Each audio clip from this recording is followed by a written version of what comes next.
It could. Now, have you ever been injured in a ring? Knock on wood, no, no, and, I actually had when I played basketball, I had a ton of injuries. I've had 4 knee surgeries. Oh wow. I've had, herniated discs, I've basketball did a number on me. So, I actually but, since I started wrestling, basic bumps and bruises, but being a D1 athlete, man, like, well, the way we say it is there's a big difference between hurt and injured. And we Mhm, play we play hurt. You can't play injured, but you can play hurt. mhm. So, you're always gonna be it. I wouldn't think I think every wrestler, if you're worth your weight in salt, you're gonna be wrestling hurt most of the time, and you For gotta sure. push through it, whether it's a sprain or a strain or something or a muscle spasm or something. There's always something. So, it's something that being an athlete my whole life, I've gotten used to that. Is just you gotta play hurt. What do you think about Vince McMahon? Have you ever met him, had a conversation? I Do you didn't. think he's coming back? Do you think this business need him back? Come on, let's go big time now. So you know what? I heard what I forgot who said this the other day. Maybe it was Maven who said the other day and said, wrestling is much different without Vince McMahon. And I do Yeah. think that um now I'm taking away anything personal with what he did in his personal life. I'm taking that all out the window right now. That's obviously whatever he did, and if it is all true, horrible, right? But when it comes down to it, he was the greatest wrestling promoter of all time, and no one can say anything different than that. He's created and has fostered some of the greatest characters and storylines of all time. Him himself is one of the greatest characters of all time. So I do think that whenever, no matter what the endeavor is, you lose somebody like that, it's a big loss. And when you lose a creative mind like that. Now you can say what you want over the last few years when he was with WWE and if he was just kind of aging out of it, but I will always see Vince McMahon as the promoter, as the character, as one of the greatest of all time, and the reason we're all watching, like, a big reason, I should say, not the only reason, but a big reason many people watch today is because of somebody like Vince McMahon. Um, but I'm going to separate that from obviously his personal endeavors as well, because that's something I can't condone. Well, one of my highlights of my career was to work with the biggest name that I could work with. I didn't get to work with Stone Cold, The Rock. I got to work with everybody else in WCW.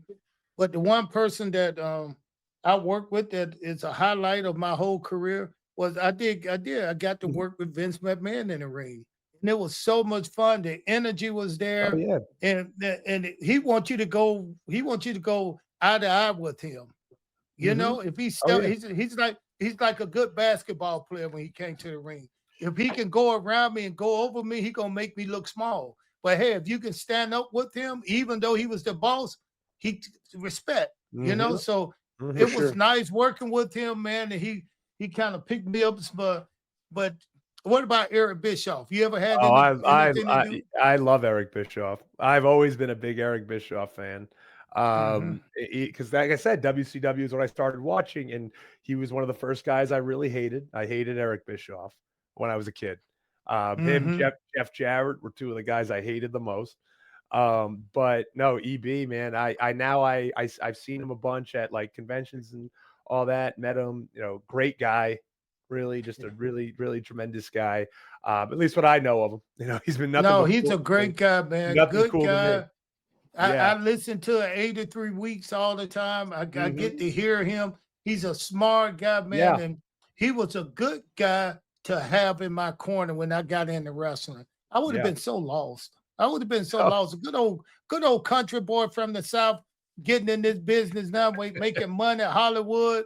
I did not know what I was in for, but I had Eric Bischoff, who hmm. his door was never shut for Yeah. me. All I had to do is come and ask him anything, and he would kind of set it straight, help me out. Even when I started to gain weight, WCW, when I came in, I was lean. I was Hmm. broke. I was lean. I didn't have money like that. So, I was lean. All I did was worked out. Then when I started making money, I started Oh, eating out. I started having a glass. lobster and Yeah, yeah. steakhouses. I started having a glass of wine, and next thing you know, I was walking Ernest, down you ain't the. never drank no damn wine. You ain't never drank. Listen. I'm walking down the hall one day at one of the event, getting ready to go. It's a Monday night, and Eric coming in front of me. And as I walked past Eric, he reached over and slapped me on my stomach. I knew exactly what he meant when he said, you know what that means. You know what that means, somebody hit your stomach and like they try to tell you you're a fat ass. You need to get rid of that. But he didn't say no. He just so he did. Did Scott Steiner ever call you a fat ass? Oh no, Scott Steiner crazy, man. That dude is crazy. Now, would you want to work with Scott Steiner? So I have. To most, this looks done, broken, hopeless, a teardown. But wiping the slate clean, that costs more than money. It costs time, resources, and waste. Resight sees more. Beneath the wear, potential. Beneath the cracks, opportunity. We reinforce, we regrade, we reimagine. Because smart fixes save time, money, and the planet. What's old isn't broken, it just needs the right hands. Resight. Practical solutions, lasting value. So I have. Oh my goodness! Tell me about it. Well, not. I didn't wrestle. I know I didn't wrestle him, but so Scott, we've done it twice now, and every time I see him now, I kind of laugh about it because it was the same thing. I wrestled two guys who were fatter guys, and he came out, and he always has to be the first person on the show. So he's the first person.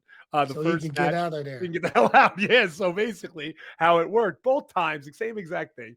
Guy goes out, cuts a promo. Scott goes out, starts cutting a promo, beginning of the show, gets interrupted by like a fatter guy, comes out, says something. Scott runs him down, and like, yeah, fat ass, this, that, and the other. I hate fat asses. And then I come out, we do the too sweet thing, and then he leaves. He gets in his car and he leaves.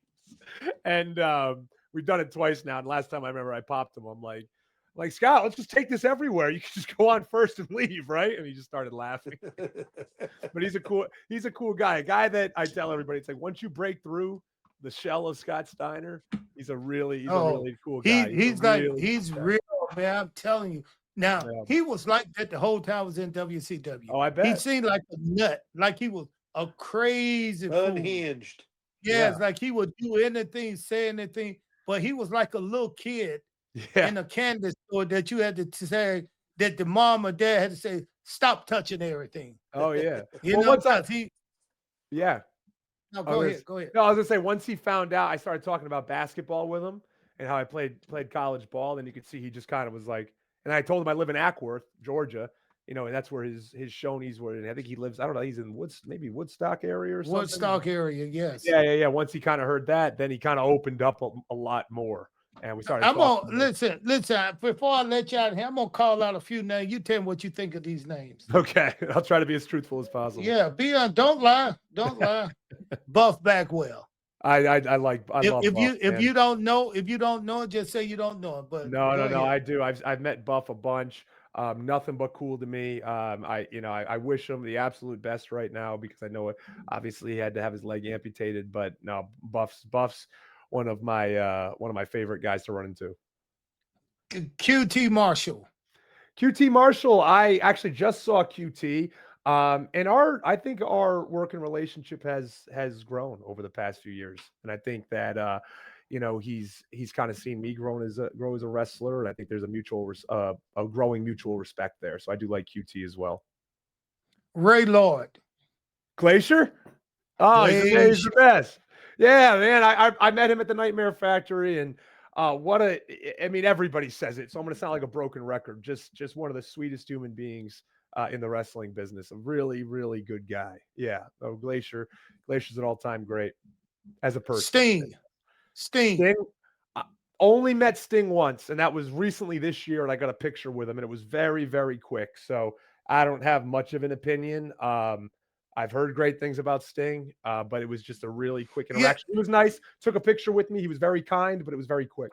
Yeah, DDP. Sting is to himself a lot. He only really, if you see him, he only communicate with like his friends, certain people. It's totally he's nice to everyone. Yeah. Yeah, he's a polite person. There was nothing wrong, but yeah, it was just a really quick.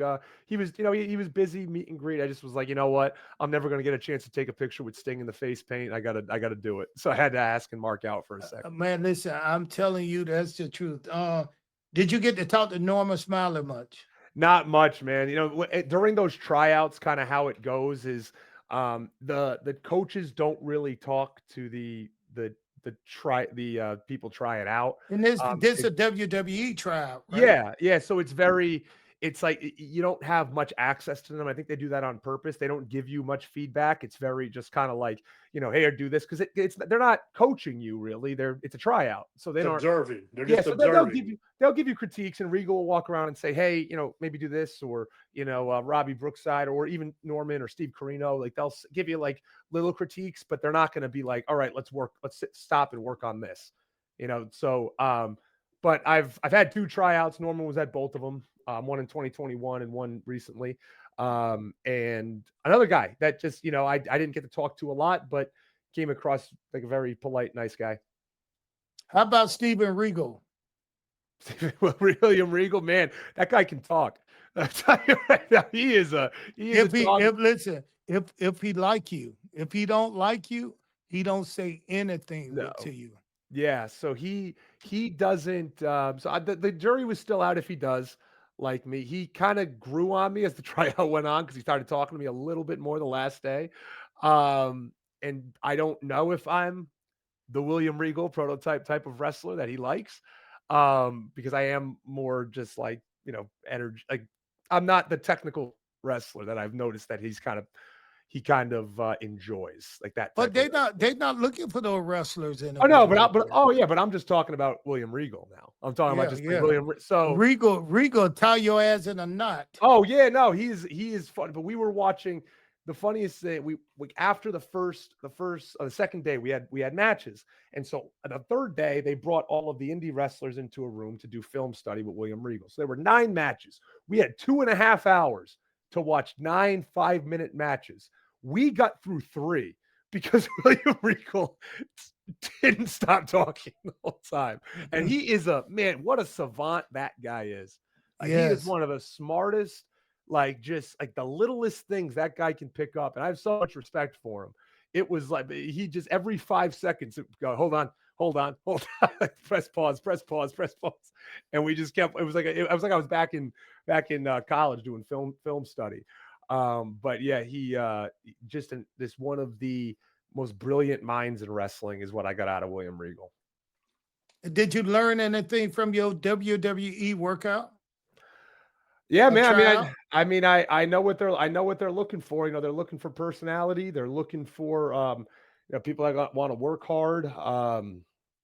You gotta go in there and you gotta just. But at the end of the day, the tryout. What I did really learn is that WWE tryout's a casting call, and it's not who performs the best in the tryout. It's what they need right now, and what are they looking for at this exact moment, and who can fit into their system at this exact moment. It's I said it before. You can go in and if this was a tryout for a basketball team and I'm having 30 points, 15 rebounds, 10 assists a game, you have to pick me. It doesn't matter who likes you or not, or if you fit in. You got to pick that person because they're gonna. But in wrestling, you don't have to. So I know, and I heard from a ton of people, and I heard people telling me, people that worked there and people that heard through grapevines that were just like, oh, everybody had great things to say about you. They said you absolutely killed it with the promos. You're one of the best promos there. And going through all the drills, all that stuff, and matches, was able to show off my personality as well as my ability in matches. So when I got the call that, I got the no, I was very surprised. I was very, very surprised. But then again, through the grapevine, I heard it was. Hey, if I was you, before I let you go, if I was you, I'd do another thing. You're a big guy, got a big body, you can move. Why don't you wrestle as yourself? And why don't you put on a mask and be the biggest, tallest mask guy ever? There could be something coming up. I can't say too much about it, but there could be something coming up. You can't cover up that handsome face. That's what I'm saying too. Bro, in that mask, Look at Rey Mysterio. He looked the same age he did 20 years ago. You do not lose anything when you wear a mask. Yeah. True or He don't false, look Ben? old. We'll I see. mean, look at LA Knight. How old is LA Knight? 47? He's We're 40. talking about that. See, Ben, Ray is taking the mask as like it's hiding your face. The mask actually means something in the business. It means something in the business. If you can wear a mask and get over, you can last a long time in this business. So and we it's got it's not because of the way you look. Nacho Now you Grande? What's he going to be called? Nacho Grande? Is he going to be like the biggest luchador there ever was? Oh, A wow, 7-foot that's a gimmick. luchador. That's a good gimmick.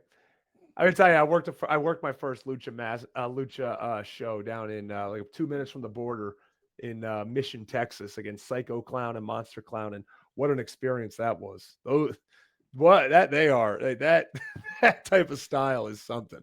No rules. It's just there's nothing. No rules. Whatever happens, happens. Whatever happens. I didn't really Yeah. realize that, but Hernandez was my tag partner, and he was just like, "Listen, man." I'm like, "What are we gonna do?" He's like, "Just don't worry."